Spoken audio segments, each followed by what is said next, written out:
Alright, Travis Wingoodsell. I've got the song Let My People Go going through my head right now.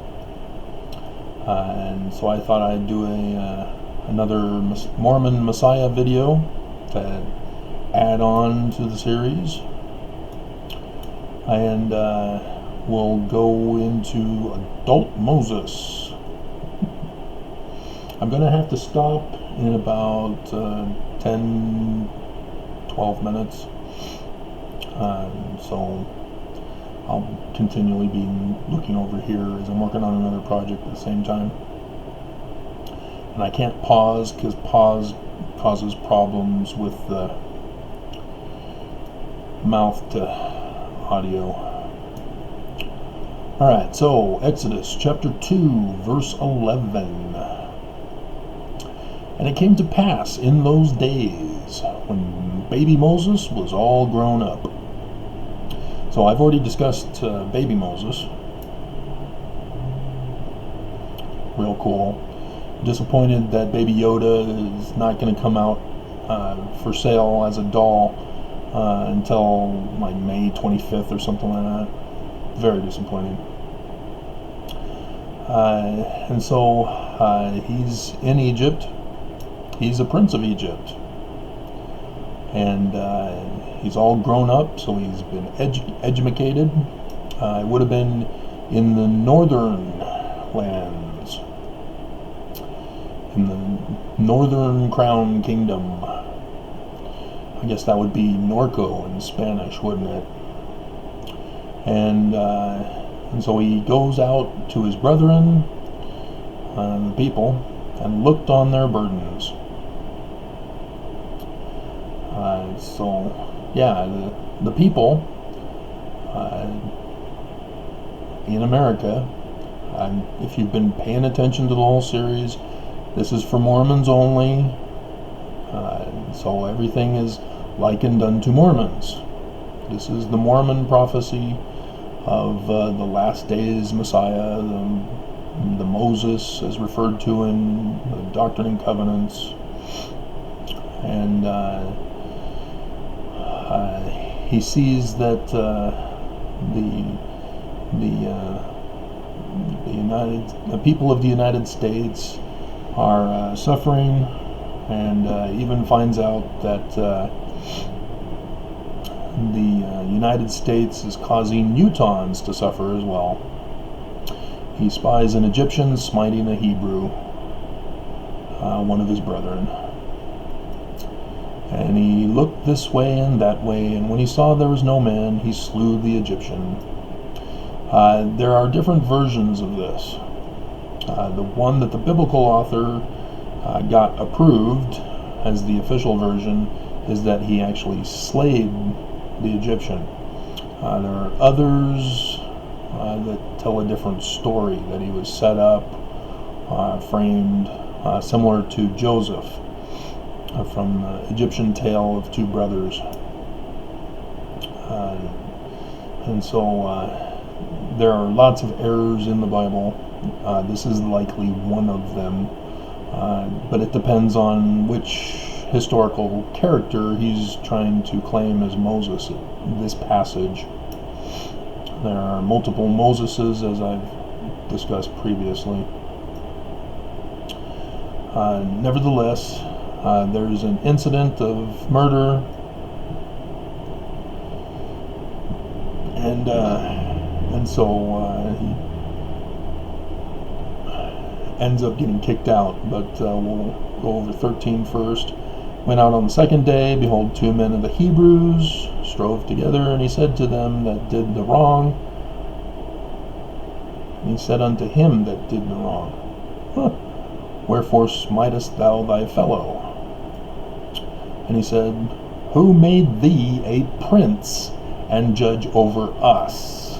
See, they recognize him as the Prince of Egypt, the heir to the throne. And he's saying, hey, we don't recognize your authority. Doesn't that sound familiar, Mormons? You would not recognize the authority of any other Mormon who said, I am to be the president of the church, would you? Yet this is the prophecy of the latter-day Messiah, the latter-day Moses. And the direct correlation. And so then they taunt him and say, "Are you going to kill me like you did the Egyptian?" And Moses feared, "Surely this thing is known." Yeah. Again, it's the author who's putting this in there, and it's not the actual quote from Moses. Now, when Pharaoh heard this thing, he sought to slay Moses. So again, it's uncertain as to what's going on. There are multiple stories. This is the one that made it into the Torah. And so there was a murder incident, or an attempted murder, or a threat to murder, or it's just a created story by the author to justify what happens later, because there's a Deuteronomy law that allows Nephi to slay Laban because Laban falsely accused him. So again, if Moses is being falsely accused, that would explain why this story is said the way it is. And so Moses fled from the face of Pharaoh. Now that is interesting, because it means that Moses was in the presence of Pharaoh. As a prince of Egypt, he would have been given permission to present himself before Pharaoh, but that is a very interesting tell by the author of what he's not telling us about the actual story that he's trying to refer to. And so he then dwelt in the land of Midian, and he sat down by a well. And okay, 5 minutes or so. Now the priest of Midian, so it only says priest, it doesn't say the high priest. It was actually a high priest over the individual townships. The Pharaoh being the great high priest over all of Egypt. Midian was a part of Egypt and was tributary to Egypt. There's some indication that it may not have been Midian. The original origin tale that I've been talking to you about, he would have gone to the west rather than the east, into Saudi Arabia. And so again, this is most likely the author trying to put his own spin on it to make everything harmonize in his mind as to what he wants to have done. And so the priest has 7 daughters, and according to the law of Moses, the firstborn daughter has to be married off first before the others can get married off, even if Leah has heavenly eyes but oh those thighs. My twist on the 7 brides for 7 brothers. And they came and drew water, and they filled the troughs to water their father's flock. So he was a very rich man to have a flock. And the shepherds came and drove them away. And I'm kind of wondering, shepherds are supposed to be in charge of the flock. What are the daughters doing in charge of the flock? And so there's corruption among Jethro's or Ruel's kingdom. And Moses stood up and helped them and watered their flock. So that if you're not familiar with the Book of Mormons, you'll remember Ammon, which is the Egyptian sun god. And when they, the daughters, came to Ruel, their father, the sun god, Ammon, sun god, Ruel, sun god, same thing. He said, "How is it that ye are come so soon today?" And they said, "An Egyptian delivered us out of the hand of the shepherds." So he looked just like an American. And also drew water enough for us and watered the flock. And he said unto his daughters,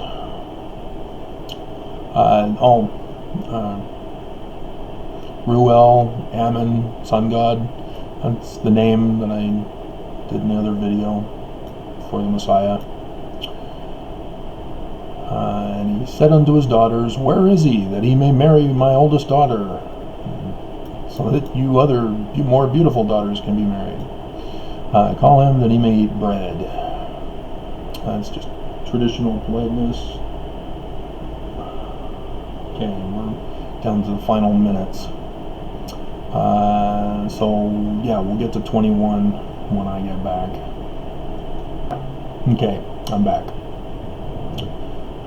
21, and Moses was content to dwell with the man, and he gave Moses Zipporah his daughter. That's custom. That's how Moses got his Ethiopian wife. And we'll go back to that as we get to the burning bush incident. And she bare him a son, obviously, because that's what you do with women.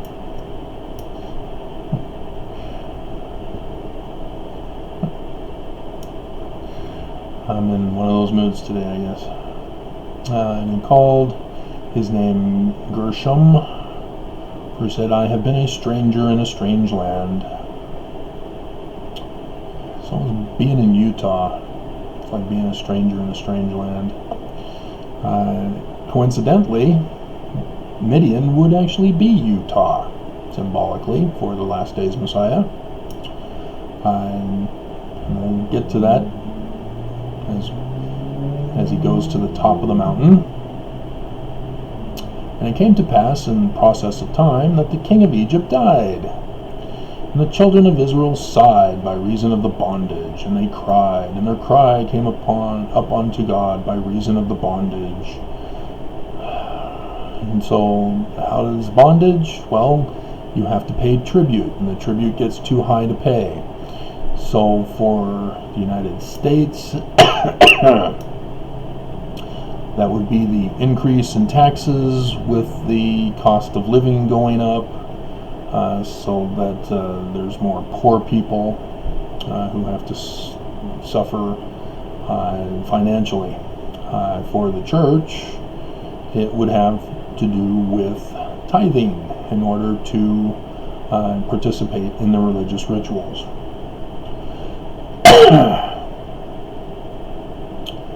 And thus the bondage. And let's see. And God heard their groanings. He let my people go. And God remembered his covenant with Abraham, with Isaac, and with Jacob the usurper. And God looked upon the children of Israel, and God had respect unto them. That's not a correct translation.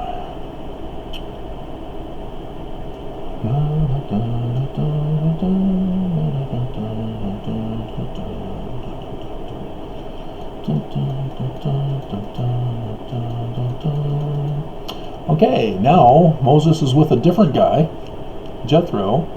Now Moses kept the flock of Jethro, his father-in-law, the priest of Midian.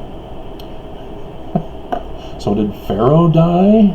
Because the Pharaoh died, and thus a new Pharaoh, and we had Ruel, now we have Jethro. Huh. Interesting. And he led the flock to the backside of the desert. Desert? Like Utah is a desert? Came to the mountain of God, even to Horeb. So Utah, top of the mountain. And the angel of the Lord appeared unto him in a flame of fire out of the midst of a bush. And he looked, and behold, the bush burned with fire, and the bush was not consumed. Now, is this real? It was an actual burning bush? No, it wasn't. How do I know that? How do you know that, Travis? You don't know of things that are past. Yes, I do. It's in the Torah itself. Because this is where he gets called and chosen by God. So yes, I know exactly what's going on here. And we'll go to Numbers chapter 12. And again, I've already talked about this. This is the Ethiopian woman that I told you I was going to get to in this video. Miriam and Aaron were speaking against Moses because they wanted to rule, and why can't we rule? Moses married that Ethiopian woman. He's not unworthy to be the leader of the people, and he's divorced. Divorced men cannot be bishops. They cannot be stake presidents. They cannot work for the church curriculum department to do footnotes in the scriptures unless they get direct approval from the president of the church himself, and lots of other things. There have been some lenience towards those who are divorced. They've released some of the restrictions that used to exist, but this would be the comparison, and I've gone over that. And so they're complaining, then God, or the Lord, comes down in a pillar of cloud and says, "Hear now my words. Hear the words that are coming out of my mouth. If there be a prophet among you, I, the Lord, will make myself known unto him in a vision, and will speak unto him in a dream." So what's going on with the burning bush? The Lord is appearing to him in a vision and speaking to him in a dream. Okay. And the angel of the Lord appeared unto him in his dream. They left that out. And so he sees the burning bush and all that, and the bush is not burnt. Thus the dream. Because you can't have it in real life. It violates the laws of physics. And when the Lord saw that he turned aside to see, God called unto him out of the midst of the bush and said, "Moses, Moses." And he said, "Here am I." And he said, "Draw not nigh hither, put off the shoes from off thy feet, and wipe them on the mat." No, he doesn't do that. That's why the temple shoes are on there, and we all know that. It's taken from this passage. I am the God of thy father, the God of Abraham, the God of Isaac, the God of Jacob, the usurper. And Moses hid his face, for he was afraid to look upon God. He's looking at him face to face. Jews refused to accept this actuality. But again, it's in a dream. And the Lord said, "I have surely seen the affliction of my people, which are in Egypt." And so the last days Messiah will have a dream where he sees God, and he will be in Utah when he has this dream. And we have temples already in Utah, so there's no reason to, temple is indicated because of shoes being taken off the feet. So it would be the Salt Lake Temple in the Holy of Holies, which is in the Celestial Room, in the center ceiling room, there in the Celestial Room, where they mostly have that plant in front of the doors so that nobody strays inside to pollute the Holy of Holies.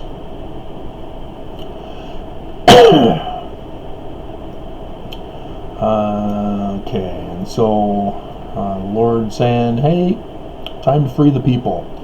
Their suffering is coming to an end." So there you go, Mormons. Your suffering's coming to an end.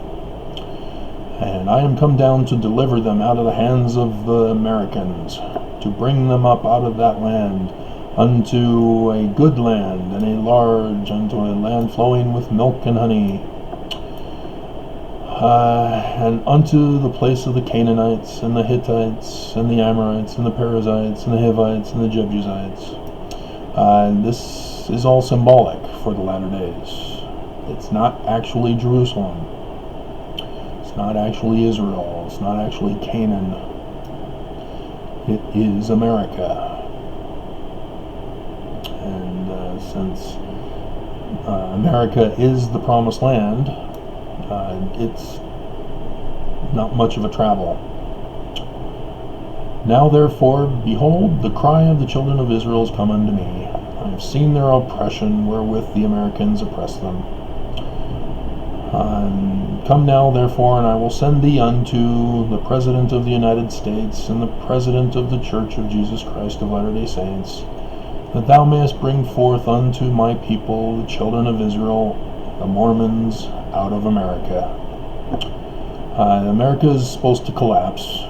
Joseph Smith said that the Constitution would hang by a thread, and as I hope you're aware, there's an impeachment trial going on where Adam Schiff today said that the Russians couped America by putting Trump in the presidency. And he does the bidding of Putin, and President Nelson likewise, in his first general conference, got up and said, we're going to build a temple in Russia. Jaw just dropped. Wanted to cry. Alright, let's see. And verse 11 in chapter 3 of Exodus, Moses said unto God, Who am I, that I should go unto Pharaoh, low of stature, as you remember from the other videos, and you should be watching before this one. Prerequisites. Don't come to this one first and think that you're going to figure everything out. And that I should bring forth the children of Israel out of Egypt. And he said, Certainly I will be with thee, and this shall be a token unto thee that I have sent thee. When thou hast brought forth the people out of Egypt, ye shall serve God upon this mountain. This may be why Mormons called Brigham Young the Mormon Moses, because Brigham Young brought the Mormons out of America to Utah, just as Moses was doing. Unfortunately, Jesus, in the latter day revelation in 24 of Matthew, warned, don't follow a man into the desert who claims that God's there. Don't be deceived. Oh well, didn't happen. And so the question is, will Jackson County, Missouri be the location, or will it be here in Utah? That's the big debate. The current church is making Utah Zion. They're making it the New Jerusalem. Whether you Mormons know it or not, that's what they're doing.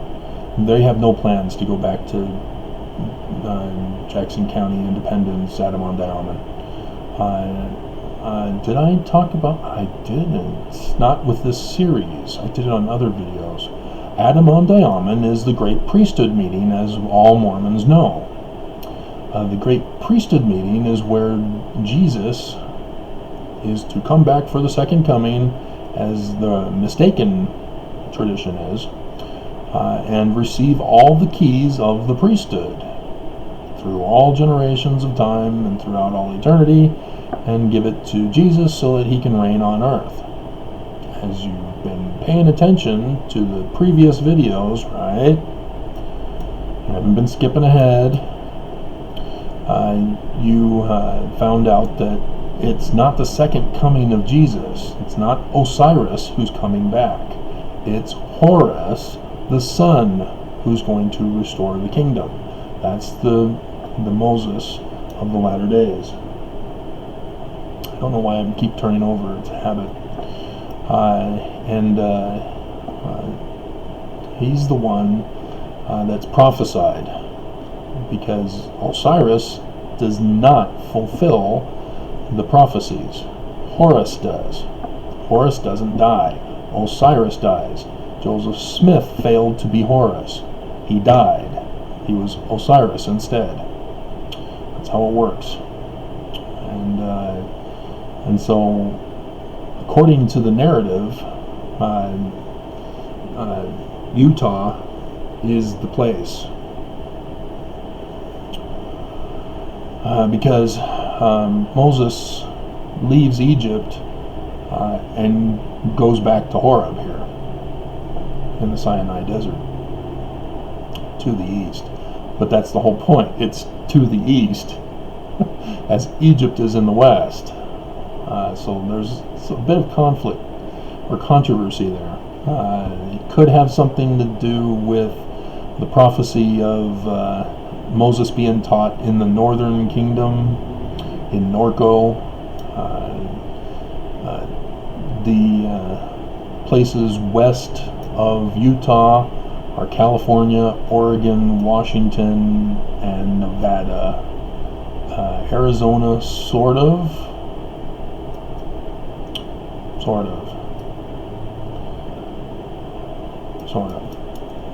But California, having been born and raised there, have hiked to the tops of those mountains on many occasions. I got the 5 Peaks Award even. And I've even got folklore down there. I'm the boy who was lost in the mountains, who they warn all the hikers that come up about the boy who got lost in the mountains. And there's an understanding of Northern Kingdom being Northern California, Southern Kingdom being Southern California. Interestingly, if you've been paying attention, not skipping videos, Oakland is the Cedars of Lebanon, where the twig, who's going to grow up to be the branch, would be born and first live.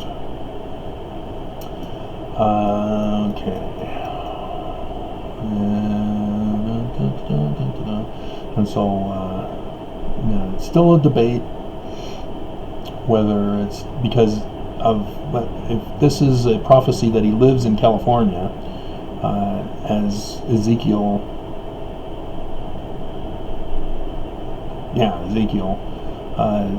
indicates that he would be born in Oakland. That would explain coming out of Egypt to Utah.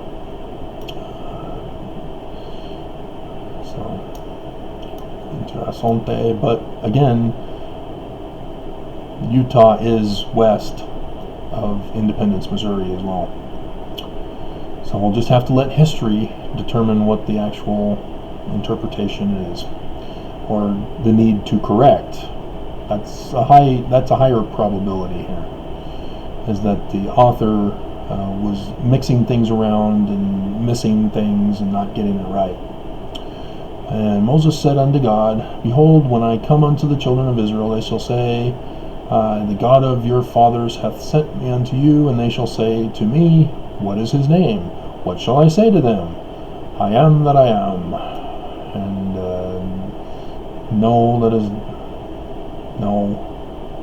whatever you've been told by the Jews that's been spread by Mormons is wrong. You got to know Paleo-Hebrew, the ideographic letter meaning and pictures that they represent, and so on and so forth. So, I won't get into that now. Thou shalt say unto the children of Israel, I am hath sent me unto you.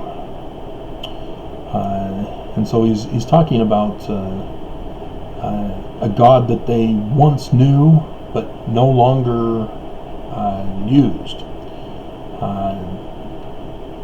Do you Mormons know the original name of Jesus? Do you need to go to your Doctrine and Covenants? It's Amen. Adamandi, Amen. Same name as his father. Sort of like the Book of Mormon talks about Joseph having a son who's also named Joseph, or a father named Joseph.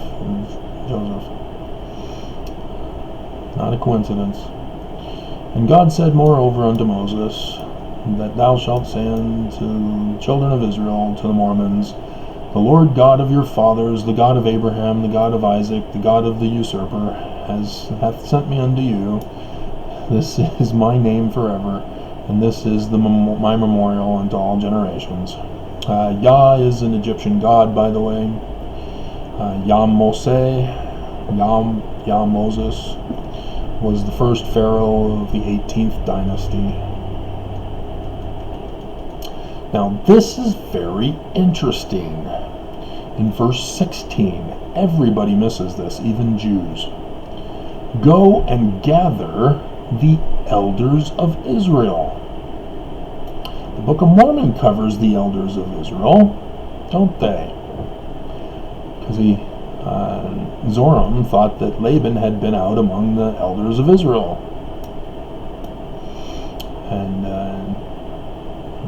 thought Nephi, who was an 8 to 10-year-old boy, everybody misses that part too. Shame on you guys. Thought that he was Laban. Lord God of your fathers, God of Abraham, I surely visited you, which was done to you in Egypt. Okay. Let's see.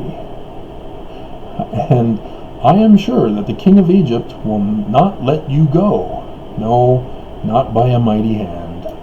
And I will stretch out my hand and smite Egypt, the destruction of America. That's how Mormons will be set free. Destruction of America with the current impeachment, because President Ezra Taft Benson, as an elder speaking at BYU, said that the Constitution that Joseph Smith said was hanging by a thread will not be saved in Washington. Not going to be saved.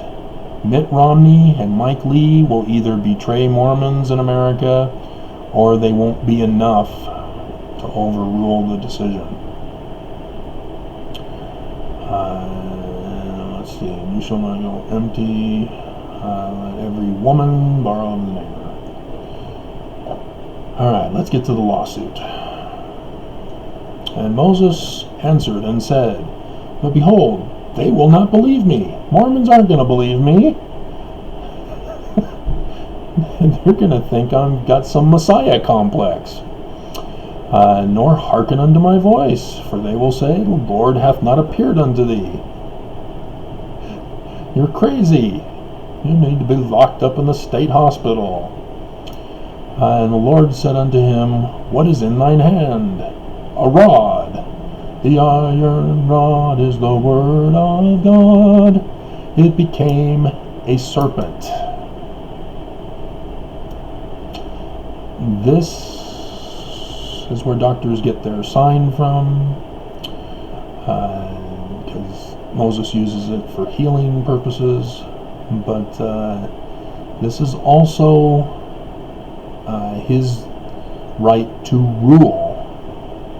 Remember, in 85, verse 7, one mighty and strong, holding the scepter of power.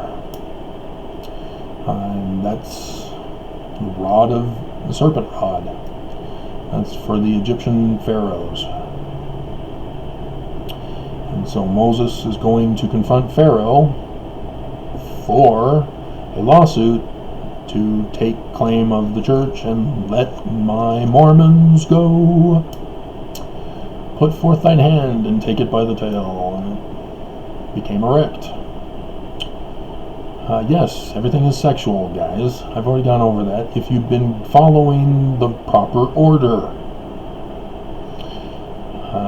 Okay. Let's see. And then he does the white skin. So it's not Samuel the Lamanite with dark skin, though that is a symbol of the Latter-day Messiah as well, which is interesting. You've got Samuel the Lamanite, whom Jesus, as he appears to the Americas, talking to Nephi. You've got all three characters rolled up into one story. All three are the Latter-day Messiah.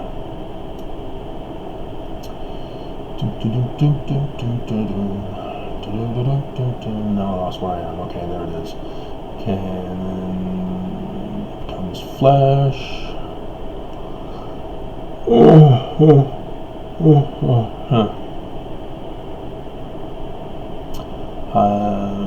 Yeah, there's some Paleo-Hebrew symbolism in this too. I won't go over that.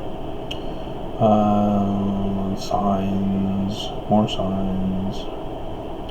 So he's teaching them what to do for the lawsuit. And that's Horus, or Thoth, teaching Horus about confronting Seth to restore the kingdom.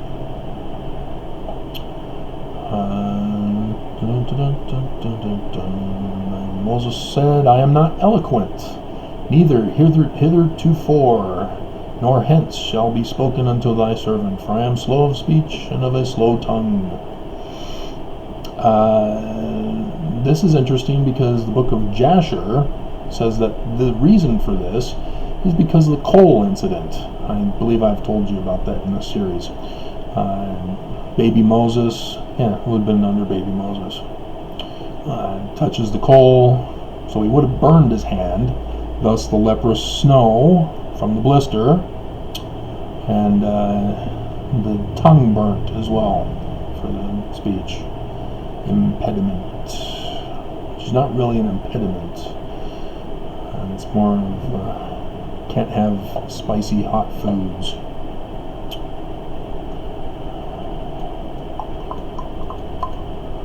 Who hath made the deaf, dumb, and blind? Okay. And then I'll provide an Aaron for you, your brother.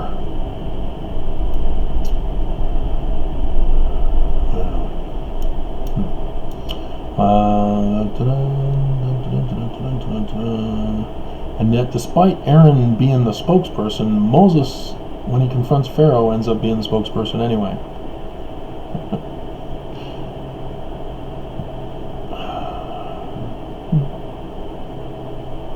And so that's, let's see, Moses returns to Jethro and says, I need to go and to rescue Mormons from America and from Utah. And Jethro says, go in peace. Let's see, go return into Egypt. The Lord said to Moses and Midian, all the men were dead, which sought thy life. So, yeah,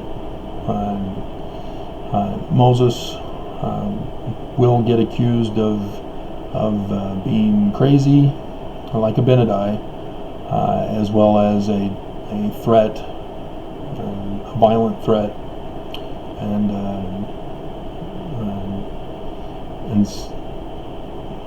yeah, lots of things to look for the actual Mormon Messiah. Moses took his wife and sons.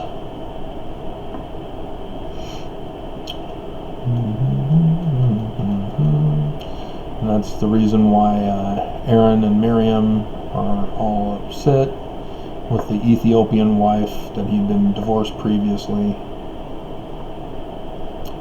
I went over the marriage. Okay. Here's firstborn mentioned. Thou shalt say unto Pharaoh, Thus saith the Lord, Israel is my son, even my firstborn. And what are most Mormons? The white Mormons in Utah? Have you looked at your patriarchal blessings? I'm sure you all know it by heart. You're Ephraim, the birthright blessing son. Mormon. Let my Mormons go, that they may serve me. I will put them in bondage, not you. It's not what it means. Behold, I will slay thy son, even thy firstborn. It has to do, again, the successor to the throne is the son, firstborn son. And Pharaoh has lost authority. The American president has lost authority, and America will be destroyed so that no president will follow, because America is destroyed. Just like in the Book of Mormon, as the kingmen destroyed America, dividing it into tribes. And here we have the church also. The president of the church, corrupted, unworthy, therefore there will be no successor. And the manner of succession is not the succession it was supposed to be. Instead, it's the president of the Quorum of the 12. And so the whole organization has to get busted with a lawsuit. As the latter-day Messiah confronts the government to petition to have request for relief being that of taking over the church. That would be the direct symbol that is referred to here, if you've been paying attention to the whole series. I know it's long. I know my voice puts you to sleep, but you gotta follow the whole thing to understand. Moses and Aaron went and gathered together all the elders of the children of Israel. And so there might be a letter to the 70 that's involved, where the 70 get warned of the signs of the second coming, such as by Samuel the Lamanite did. So look for somebody who's writing a letter to the 70. And the people believed, and then they heard and visited the children of Israel, and that he had looked upon their afflictions and bowed their heads and worshipped him. Okay. And Pharaoh says, Who is this Mormon God that I should obey his voice and let Mormons go? I know not Mormonism, neither will I let Mormons go. And they said, The God of the Mormons hath met with me, met with us. Let us go, we pray thee, 3 days' journey into Utah, and sacrifice unto the Lord our God, lest he fall upon us with pestilence and with sword. Again, the New Jerusalem, Zion, is to be the one place on earth that will not be at war.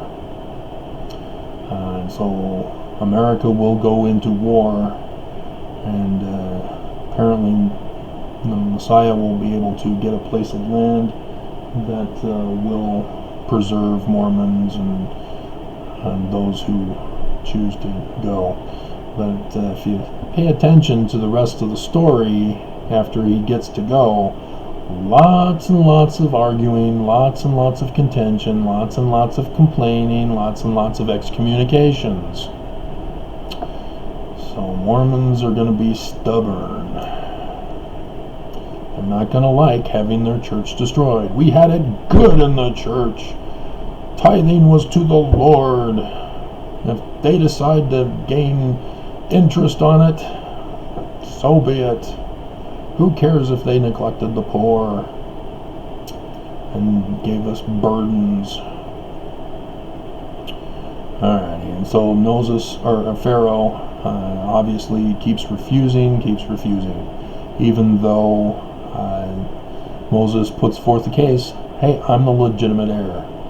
You are not authorized. You have violated the judicial court proceedings, and I went and followed the court proceedings and won.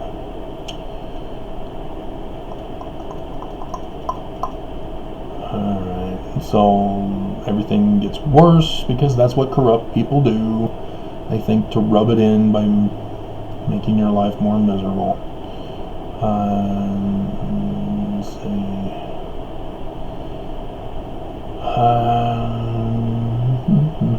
And so lots of the stuff, the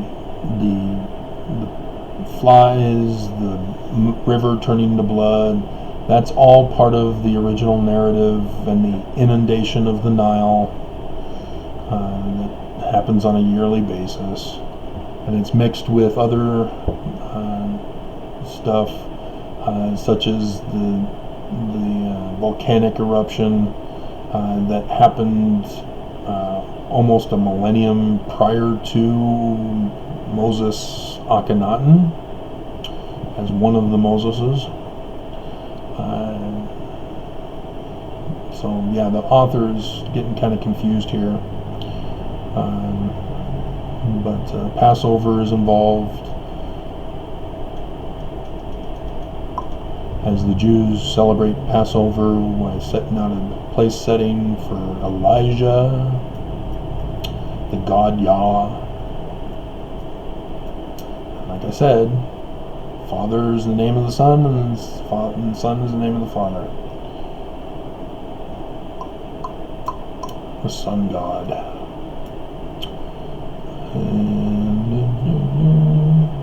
And yeah, we'll just cruise over most of this stuff. And so here we get to with the Passover. This is where it becomes official that there is no one to succeed on the presidency of the United States, and that means all of Congress goes too, and that there is no one to succeed the president of the church. That means all down to the 70, all are gone. That's what it means. Because I'm pretty sure that the letter to the 70 would have involved something that the 70 would have said, hey, we can become the successors if the 12 and the first presidency are out of the picture. Look it up in Wikipedia. That's what they say they can do. If the first presidency and the quorum of 12 are gone, the 70 can rule the church, which means they have to go too. And so that's what the death of the firstborn symbolizes for the latter days, is no more government. A new government is needed to rise up from the ashes of America. And that's Moses, who has the plan already in place, who knows what to do to set it up, and will set forth the New Jerusalem, the Zion, in the promised land of America, to be the only place on earth that isn't at war, as everywhere is at war right now. China, Venezuela, Paris, Italy, Iran, Russia, everybody's at war. UK, Canada. Canada's war is a little strange. Everybody's apologizing to each other. Sorry. No, I'm sorry. That's a little Canadian joke.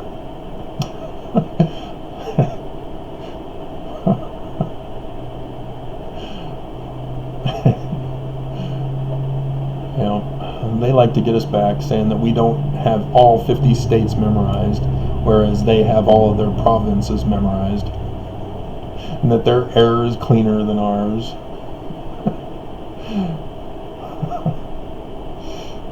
We're all human beings. Alright, so that's basically it.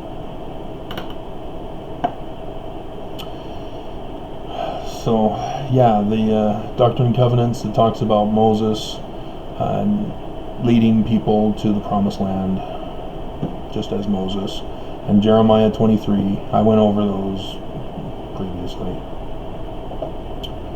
Alright, that should do it.